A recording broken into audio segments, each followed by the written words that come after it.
রব্বুল আলামিন যুগে যুগে অনেক নবীকে পাঠালেন, সবাই ইসলামের কথা বলেছেন। শুধু তাই নয়, আল্লাহ রাব্বুল আলামিন বনি ইসরাইলকে অনেক পছন্দ করতেন। বনি ইসরাইল একটা জাতি। শুধু মুসা আলাইহিস সালামকে পাঠিয়েছেন এটুকুই শেষ নয়। পয়গম্বর মুসা আলাইহিস সালাম বনি ইসরাইলের নবী তা নয়, ওই বনি ইসরাইলের বংশের মধ্যে আরো হাজার হাজার নবী আল্লাহ তাআলা পাঠিয়েছিলেন।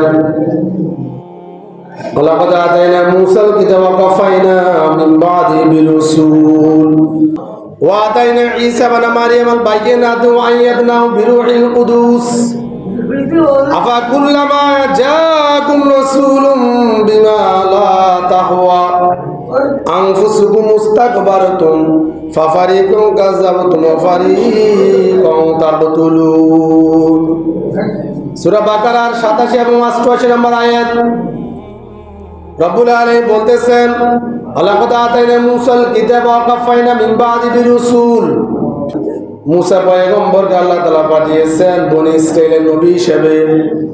শুধু পয়গম্বর মুসাকে নয়, সাথে সাথে আরো অন্য অন্য নবীদেরকে পাঠিয়েছেন। ওয়া আতাইনা ঈসা ইবনে মারইয়াম আল বায়িনা, আল্লাহ তাআলা আরো পাঠিয়েছেন পয়গম্বর ঈসাকে।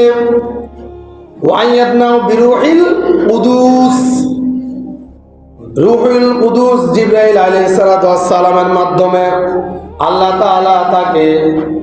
তাআলা তাকে সেই সম্মান দিয়েছিলেন। শুধু তাই নয়, পয়গম্বর ঈসার কথা আল্লাহ আরো বলেছেন, ওয়াজআলানি মুবারাকান আইনামা কুনতু ওয়া আওসানি বিসসালাতি ওয়াজ যাকাতি মা দুমতু হাইয়া। রব্বুল আলামিন অন্য আয়াতের মধ্যে বলতেছেন, আমি পয়গম্বর ঈসাকে পাঠিয়েছি।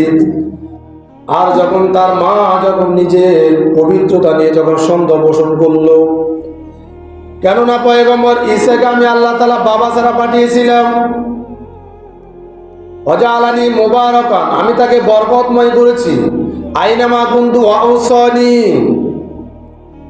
যখন আমি তাকে পাঠালাম পৃথিবীতে, যখন পয়গম্বর ঈসা আসলো, তার মা নিজে শঙ্কিত চিন্তিত, কেমন করে আমি আমার জাতির সামনে গিয়ে দাঁড়াবো, আমার স্বামী ছাড়া আমার কেমন করে সন্তান হয়ে গেল। রূহুল কুদুস একটা ফুৎকার দিয়েছিলেন, বিরূহিল কুদুস। জিবরাইল আলাইহিস সালাম মাত্র একটা ফুৎকার দিয়েছিলেন, হয়ে গেছে।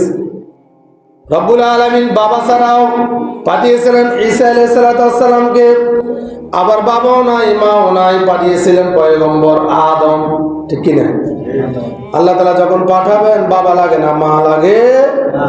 রব্বুল আলামিন যখন ইচ্ছা করেন তখন বাবা লাগে না, শুধু মা হলেই হয়।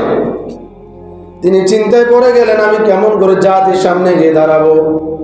তখন তিনি নিজে অনেক শঙ্কিত চিন্তিত, নিজের পবিত্রতা নিয়ে তিনি অনেক টেনশনের মধ্যে পড়ে গেছেন।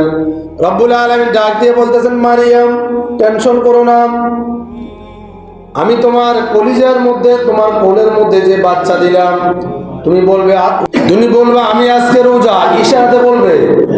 আর ওই সময় যারা রোজাদার ছিল তারা কথা বলতে পারতেন না, তাদের শরীয়তে এটা ছিল, যে ব্যক্তি রোজা থাকবে ওই ব্যক্তি কথা বলতে পারবে না সারাদিন। মারিয়াম যখন তার জাতির কাছে গিয়ে দাঁড়ালেন, সবাই বলা বলে আরম্ভ করলো, ও মারিয়াম, তোমার তো বিবাহ হয় নাই, বাইতুল মুকাদ্দাসের খাদেমা ছিলে, দীর্ঘদিন পর্যন্ত বাইতুল মুকাদ্দাসকে তুমি দেখাশোনা করেছিলে, পরিষ্কার পরিচ্ছন্ন করেছিলে।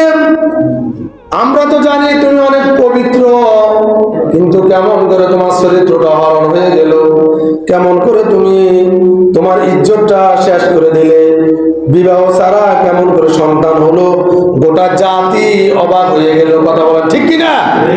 অবাক হবারই কথা, ঠিক না? অবাক হবারই কথা। সবাই বলা বলে আরম্ভ করলেন।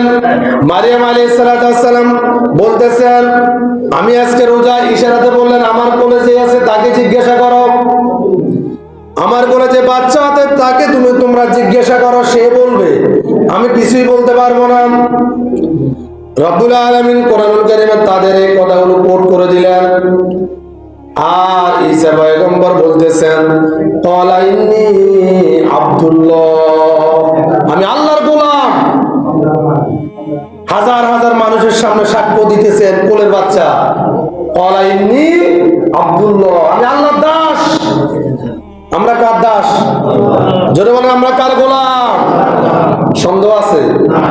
আমরা আল্লাহর গোলাম। আল্লাহর গোলামি করতে হবে, আল্লাহর দাসত্ব করতে হবে, আল্লাহর আনুগত্য করতে হবে।